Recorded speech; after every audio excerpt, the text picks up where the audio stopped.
académicos. Como les he comentado, ilustres, gracias también por escuchar y sobre todo donde quiera que se encuentre, cualquier periferia, en cualquier ágora, como se dice en griego, plaza pública. Y realmente recuerden esto, que las cualidades que aún no tenemos, la podemos adquirir, a eso le llamamos cognitivo, cognoscitivismo. Por ejemplo, este profesor canadiense que se llamó Albert Bandura, este psicólogo de la educación, mencionaba que también existen procesos sociales que es importante no perder de vista. Por ejemplo, hacer amigos, tener familia, el trabajo, porque no podemos estar apartados como si fuéramos Robinson Crusoe o la isla del tesoro de Stevenson, apartados totalmente de la civilización como si fuéramos salvajes, ¿no?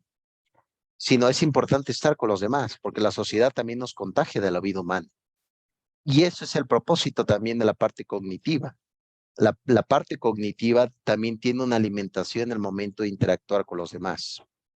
Entonces, esa parte de jóvenes aislados, jóvenes que pasan en las computadoras mucho tiempo y no salen, ese es uno de los grandes daños de este mundo contemporáneo, ¿no? Entonces, eso es precisamente la afirmación que estamos realizando por esta vía. Muy bien, ilustre, ya para ir terminando, ¿qué les parece? Un ratito más, vamos a estar por esta ágora. Bien, voy a proyectar nuevamente. Como les platicaba un poco, el tema de la soma, como se dice en el lenguaje hindú, que tiene que ver con la droga. ¿Cuál es el propósito de la droga? Hablando desde el punto de vista cognitivo, pues aislarte de esa realidad que a lo mejor puede lastimar o esa realidad que realmente no cubre tus expectativas, ¿no? Uno que quisiera tener cierto talento, todos los tenemos, por supuesto. La cuestión es que hay que descubrirla y hay que desarrollarla o aprenderla. Pero en este tipo de sensaciones, un tipo de imperio del efímero, como decía Lipovetsky, pues vivimos por etiquetas. Eres hermoso, eres bella, etcétera, etcétera. Lo que he percibido es que este tipo de categorías o etiqueta pega más duro en el ámbito femenino que en el ámbito de los hombres. ¿No? Recuerden que el hombre, eh, pues tiene un punto de vista también problemático para su vida, ¿no? Las mujeres son más emocionales. El tema de los hombres también tiene otra característica diferente. Pues bien, lo que dice el propio Mark Presky en este libro, El mundo necesita un nuevo currículo, es que debemos estar conectados, pero con la vida real. No, ese es el propósito también de las TIC, que no estemos fantaseando qué tan hermosos podemos llegar a ser en un avatar online, pues en realidad no lo somos, no lo somos así. Entonces, claro, la belleza radica en la interioridad de la persona, pero en este tiempo abunda la falsedad y los impostores, por supuesto. Hay muchos impostores, ¿no? Van en la política, ¿no? Bien, voy a continuar en esta travesía el día de hoy, ilustres. Muy bien, vamos también con siguiente característica de lo que influye las TIC en el tema de la persona, el tema de la conducta. Se creía, recuerden que a partir de los años 90, se creía que todos veíamos la tecnología con los mismos ojos.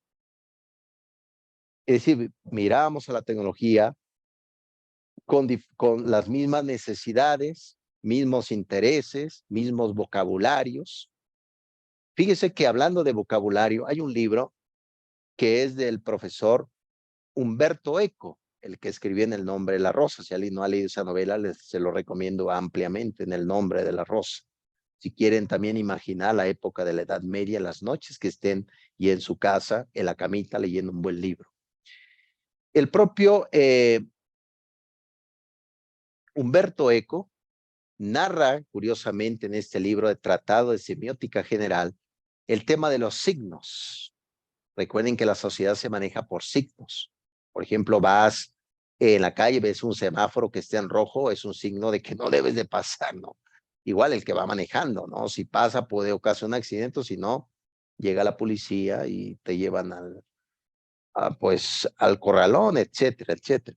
Hay signos, por ejemplo, vas a un baño y ves el signo de mujer o hombre, aunque ahorita de que me ha cambiado ese tipo de signos, me acuerdo una charla que tuvo Fernando Sabater, que se mencionaba en esa charla que iban a un baño, curiosamente, y había 2 cerezas y un plátano. Entonces, ¿a qué baño ir, no? ¿A las cerezas o al plátano? Ese es el tratado de signo de semiótica, como decía Humberto Eco. ¿Qué tipo de signos podemos interpretar de la realidad? Por eso hay una confusión fuerte, porque, por ejemplo, se habla de modificación del lenguaje. No se entiende, porque eso no se habla en la realidad. Por eso se pensaba en los años 90 que todos teníamos esa parte semiótica, ¿no? De abordaje, de descripción, etcétera. A ese tipo de sociedad se le llamó generación red, así se le llamó, generación red. Ya a partir de lo que fue 2013, 2012, 2013, ya se cambió ese tipo de descripción y se hizo una clasificación, así como se escucha. ¿Qué significa esto? Que no todos vamos en el mismo signo. Yo, por ejemplo, si voy a ese baño y veo un plato, una o dos toronjas, pues ¿a dónde voy a entrar, no? Eso es precisamente el tema del vocabulario de la tecnología, por eso se habla de un analfabetismo tecnológico, porque todo lo que se dice de la tecnología no se comprende. Software libre, hardware, ¿qué demonios es eso? No se llega a entender. Por eso Mark Prensky hace una clasificación. Dice que en este auge de las TIC, que ha generado neuroplasticidad, ha generado gamificación, ha ocasionado modificación de la conducta de la persona, se divide en 2 tipos de consumo de ideas. Por un lado, tenemos a los nativos digitales. ¿Cuáles son sus características de los nativos digitales? En primer término, piensan que el mundo siempre ha sido así. No ha habido un proceso paulatino. El mundo ha sido así. ¿Qué significa? Una conexión totalmente permanente. Todo el mundo está reconectado al Internet, a las tecnologías, todo. Y ellos no se ven precisamente sin la tecnología. Entonces, ellos piensan, ¿y quiénes son? Los jóvenes, los que nacieron ya en el siglo XXI. Yo pues soy del siglo XX. Me imagino que aquí también hay del siglo XX, ¿no? No quiero cuestionar nada de eso, por supuesto, pero eh, pues muchos somos del siglo XX. Y los que nacieron en el siglo XX, dice Mark Prensky, son inmigrantes digitales, donde hemos visto el cambio con nuestros propios ojos.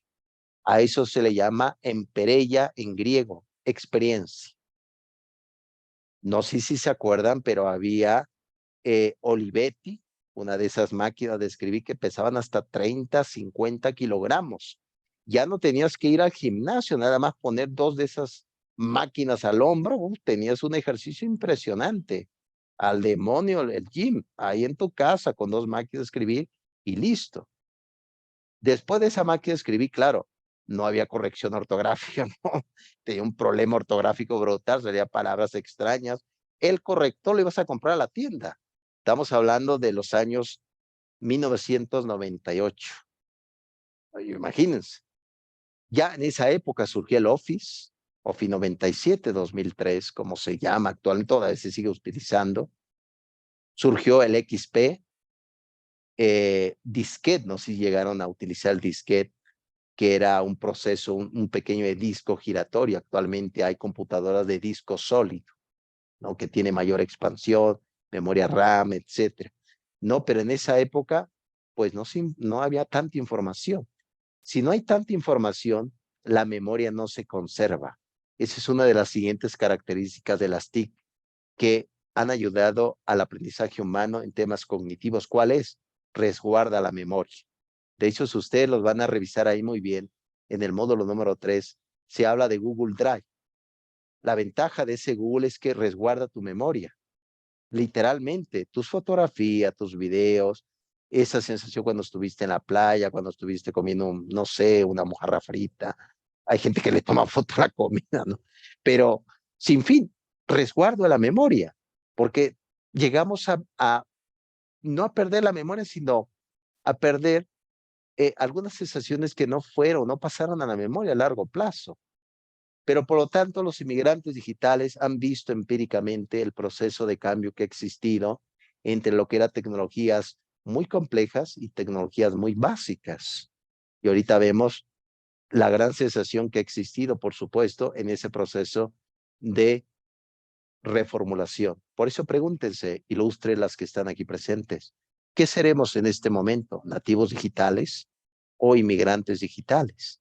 ¿Realmente comprendemos el lenguaje de estos signos, como decía Humberto Eco, en el tipo de aprendizaje? Yo me acuerdo cuando daba yo en su momento en una universidad de forma presencial, daba ética jurídica a un grupo de abogados, yo siendo filósofo abordar el tema de la ética, y resulta que empezaron a enviar en el WhatsApp por dos, ¿no? Claro, ahorita sabemos qué significa eso, ¿no? De acuerdo, etcétera, pero yo pensaba, bueno, no se debe de enviar la tarea por dos, nada más por uno, decía. Entonces, ese es el signo que decía Humberto Eco. Ese es el signo que tienen y es importante también poder comprender este tipo de descripciones. Por eso no pierdan de vista lo que tratamos de hacer. Bien, ¿pueden ver mi diapositiva ilustre? Si pueden ver mi diapositiva. Sí. Ok, perfecto. Sale pues. Bien, ya también para ir avanzando, para ir terminando, vamos a ver hoy a una mujer rebelde que tiene que ver mucho con el proceso de adquirir conocimiento. ¿Por qué razón vamos a ver a María Montessori el día de hoy? Porque tiene que ver, porque cuando hablamos de lo cognitivo, hablamos de psicología educativa, hablamos de pedagogía y hablamos un poco de psicología, por el cual vamos a ir abordando. Claro, yo soy filósofo y no entro en ese tipo de circunstancias porque es un tema muy complicado. Bien, vamos a revisar hoy el tema del constructivismo. ¿Qué se construye? ¿Qué somos? ¿Quién hace a quién?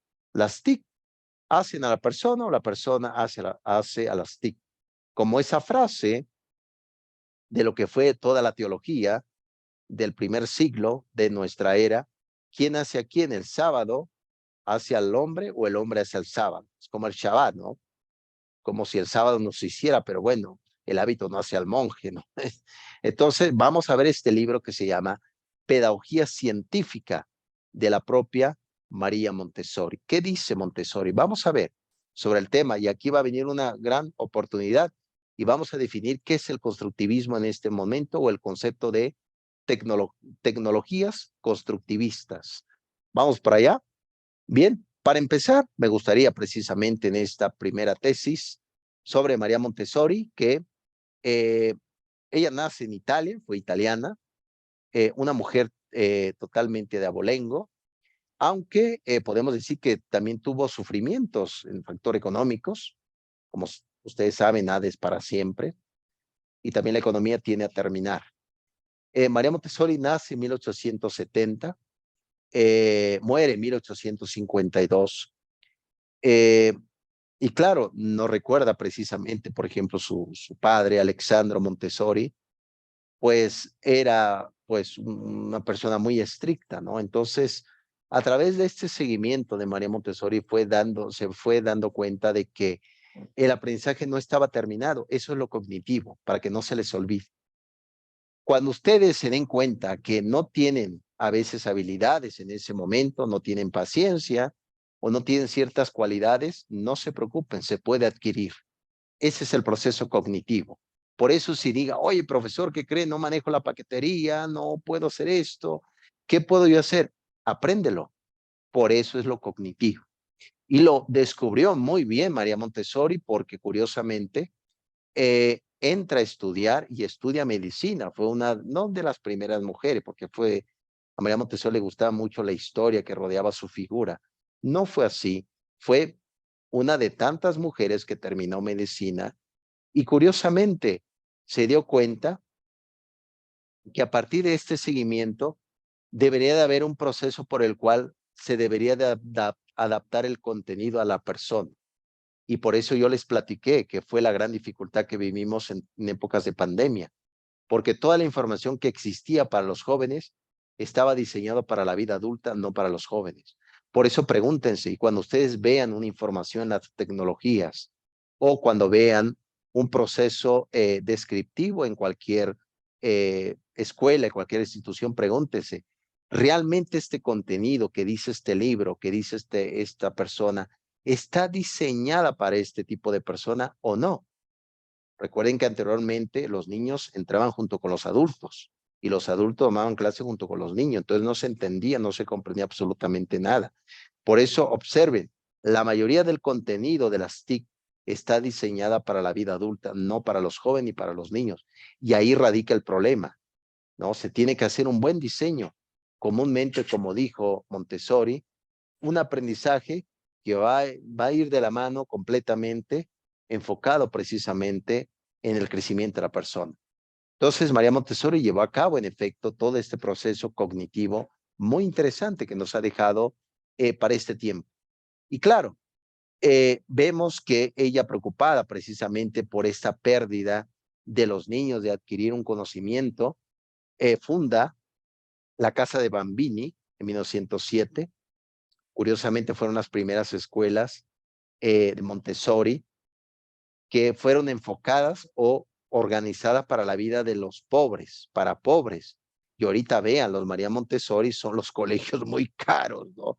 Yo creo que Montessori se estuviera ahorita revolcando en la tumba, en el más allá. ¿Cómo es posible? Fue diseñado precisamente para los pobres. ¿Por qué los pobres? Les he platicado eso. Ahorita, ¿cómo estamos percibiendo la realidad?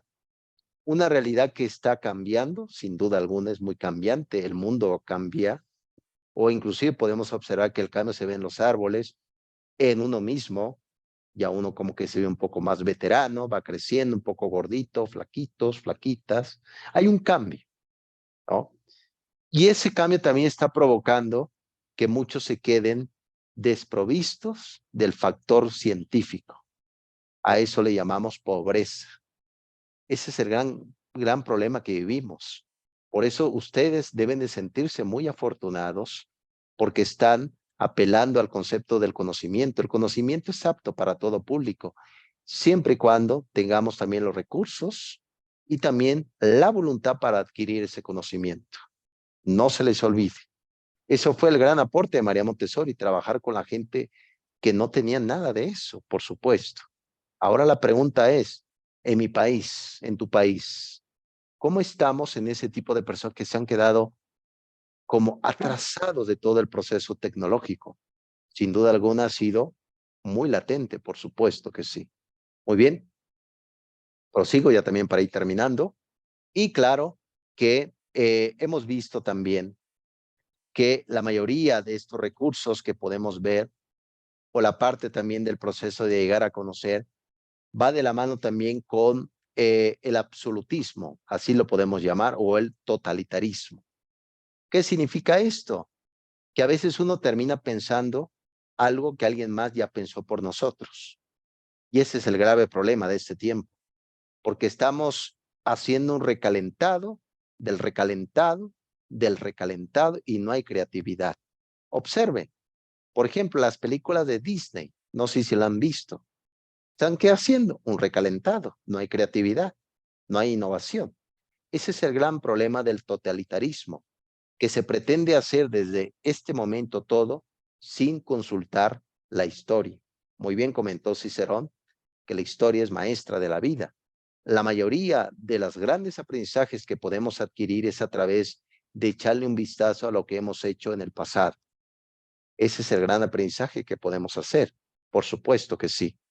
Lo cognitivo no perfecciona solamente a la persona, también perfecciona sus actos, perfecciona su convivencia, pero también la persona se da cuenta quién es y quién no debe de ser, por supuesto, ¿no?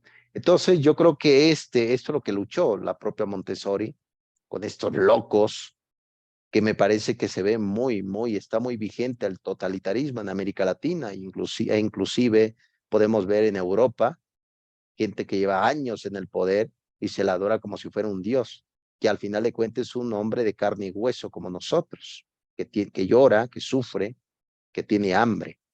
Eso es importante ver. ¿Quiénes somos? No lo pierdan de vista. Las personas que están detrás de esas grandes corporaciones tecnológicas que te hacen pensar lo que ellos piensan, Tampoco no es correcto porque a veces son jóvenes, muy muchachos, ¿no? Entonces, si uno piensa con base a lo que alguien escribió en una plataforma, pues no es correcto. Hay que utilizar nuestro proceso cognitivo modificado y, claro, reflexivo, por supuesto. Aquí dice la ilustre Isauri, dice, muy interesante, profe. Gracias, ilustre. Y es una tristeza que cuando alguien se esfuerza al hacer algo para una buena causa y otros lo usan a su conveniencia, ya que Montessori pensaba para los pobres, totalmente ilustre. Tiene razón, tienes toda la razón. Montessori, curioso, ayudó mucho a los pobres. La casa de Bambini, que actualmente son los Montessori caros, por cierto, pues su origen fue para los pobres, el diseño fue para los pobres, ¿no? Entonces, uno se pregunta, bueno, profesor, ¿a qué va todo esto? Si una sociedad, hablando de sociedad, mi pueblo, mi comunidad, mi barrio, mi periferia, empiezan a adquirir el conocimiento, cuidado, cuidado con ese acto, porque sí la pueden hacer, por supuesto que sí. Eso es peligroso para aquel hacendado, para aquel presidente municipal o el que gobierna. ¿Por qué? Porque ya no va a robar como antes lo hacía, porque la gente ha despertado. Y yo creo y deduzco que la aportación que ha tenido las TIC al punto de vista del pensamiento y aprendizaje humano va de la mano también con un proceso de crecimiento, pero no volver a cometer los errores que se han hecho en el pasado, ¿no? Eso es importante, no perderlo de vista. Totalitarismo. Nos recuerda mucho a Hannah Arendt, ¿no lo creen? Menuda historia, menuda historia. Bien, ya también para terminar. Y claro, yo creo que uno de los grandes méritos de al igual que Jean Piaget y María Montessori es que, y ya con esta frase termino, es que no somos copia de la realidad, no se les olvide. Ese es el mérito y la sesión de hoy en este módulo 3, que tiene que ver con las tecnologías y el aporte que nos da a nuestra vida, es que no somos copia de la realidad, somos construcciones personales. Yo no soy copia del vecino, no soy copia de un gobierno, no, son mis propias decisiones, mis propios actos, los que van transformando mi presente. Y ahí radica el problema, déjenme decirles, no se les olvide. Por eso han visto tantas manifestaciones, ¿sí o no? Han quitado estatuas, quieren quitar el pasado, el progresismo está más que latente. ¿Por qué? Porque, ¿qué ha pasado? Que lo privado se ha hecho público, que todo ese enojo personal se hace público para cambiar el sistema y que el sistema me cambie a mí. Esa es la lógica de este tiempo. No, Montessori nos dice, no, constrúyete a ti mismo. No esperes que un gobierno, un político, una empresa te cambie. No, no, no. El cambio es mío, nadie más.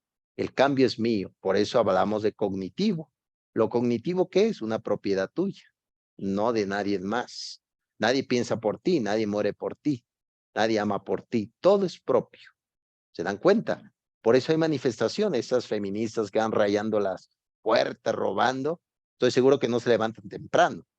No piensan que el sistema los va a cambiar. No, ahí están equivocados. Primero levántate temprano, vete a trabajar a la tarea.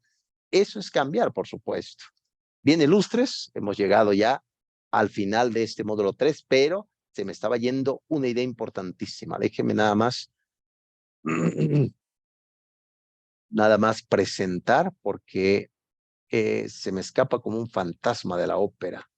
Déjeme, ok. Aquí está el resumen de lo que es, bueno, más adelante vamos a ver al propio Piaget, ya no nos va a dar tiempo, pero aquí pueden percibir ustedes el resumen de este día. Con este resumen precisamente terminamos la clase de hoy. Déjeme minimizar esto. Minimizar esto para que se pueda ver correctamente. Bien. No se ilustre, ¿pueden ver toda la diapositiva completamente? Dígame, por favor.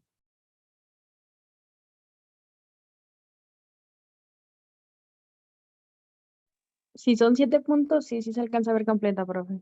Sí, se alcanza a ver. Perfecto. Excelente, Ilustres, gracias. Es lo que vimos el día de hoy. Esto va a ayudar también para que ustedes puedan tener una buena evaluación. Claro, hay intuición, eso no lo pierdan de vista. Pero habíamos visto de la semántica, ¿se acuerdan? Humberto Eco. ¿No? Entonces, la sintaxis, yo creo que nos ayuda para poder interpretar. Ese es el problema de este tiempo, porque lo que se está deconstruyendo el lenguaje, la deconstrucción del lenguaje, de compañero, de ella, eso que está ocasionando que no se comprenda, que no se describa la realidad y que el mundo se vuelve más pequeño. Es como, por ejemplo, vas a comprar un sombrero, comentaba Chesterton, vas a comprar un sombrero y el sombrero te queda chiquito. ¿Qué haces? Según la visión del progresismo, haces tu cabeza chiquita para que el sombrero te quede. No hagamos la cabeza chiquita. Hay que buscar otro tipo de sombrero. Es lo que está pasando actualmente. Hacer una cabeza más pequeña. Pensemos más. Si el lenguaje es más rico, más amplio, se va a pensar mejor la realidad. Eso es precisamente el resumen del día de hoy, Ilustres. Ojalá que les ayude para que vayan haciendo pensamientos, descripciones y argumentación. Muy bien, pues he llegado al final de esta jornada, Ilustres. Me dio mucho gusto haberlos acompañado. ¿Alguien quiere dar unas palabras como tipo epitafio de este módulo 3?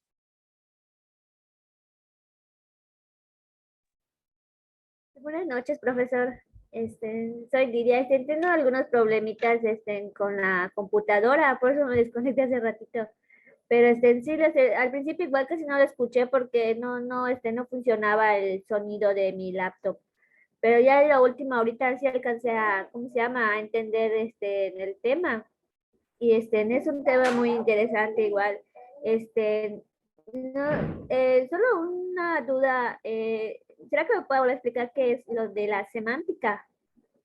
Sí, claro que sí, Ilustre Lidia. El tema de la semántica es la interpretación del lenguaje, el correcto pronunciamiento y la correcta utilización de lo que es el lenguaje. Por ejemplo, a un perro no le puedo llamar caballo, le llamo tal cual como es. Por ejemplo, una silla no es una persona, es una silla.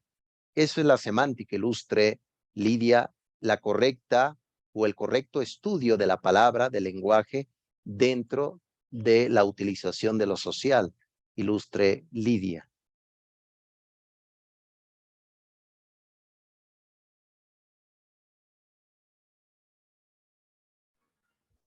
Sí, ya entendí entonces, maestro, gracias. Es un gusto, Ilustre Lidia, y pues lo que vemos ahora es un problema semántico, eso de decir compañere, ella, pues eso no se entiende, es un problema semántico, claro que sí, es un gran problema de lenguaje. ¿Alguien más, Ilustres?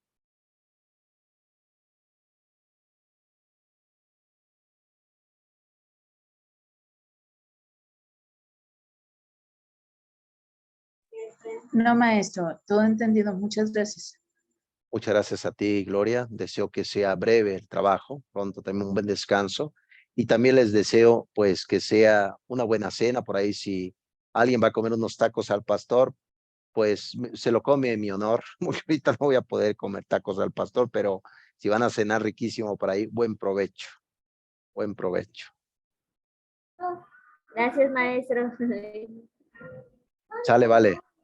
Muy bien, Igualmente. Ilustre. Sí, gracias, Luis. Gracias. Qué bueno que estés por acá.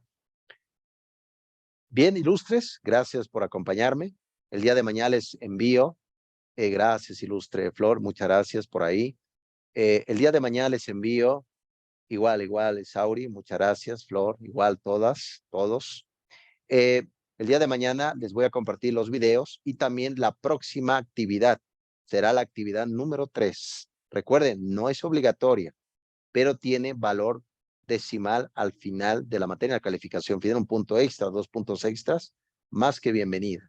Bien, jóvenes, bye, cuídense mucho, buenas noches, buen provecho. Una pregunta, maestro, nada más Sí. así rapidito. ¿Las actividades las ha estado subiendo al grupo o las han enviado por correo? Se los publico el anuncio de la materia y también se los envío por correo, Ilustre Gloria. Ah, ok, para checar, es que no me he dado cuenta de eso, maestro. Muchas Pero sí, gracias. Buenas noches.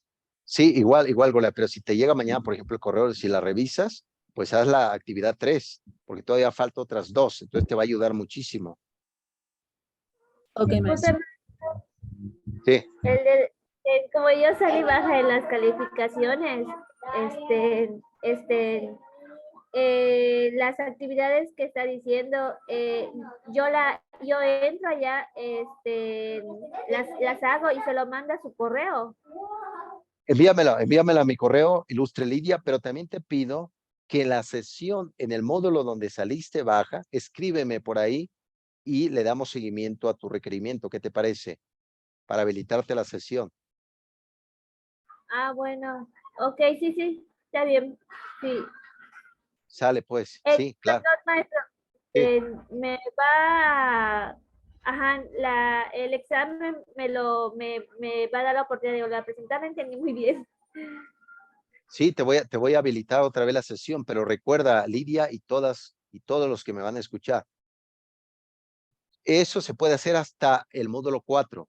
Lo que es la sesión 5, la evaluación 5, ya no se va a poder, nada más hay solamente 2 oportunidades para que lo tomen en cuenta. Tanto la evaluación final, solamente 2 oportunidades a partir de la sesión 5. Ahorita sí lo puedo hacer, Ilustre Lidia. Escríbeme y con gusto le damos seguimiento. ¿Qué te parece? Ok, maestro, sí me interesa. Gracias, sí. Sí, gracias a ti. Bien, jóvenes, gracias, Ilustre Flor, por acá. Gracias, es un gusto. Cuídense mucho. Bye, bye. Hasta luego, maestro. Gracias. Gracias, profe. Buenas noches. Luego, maestro y compañeros. Sí, gracias. Bye.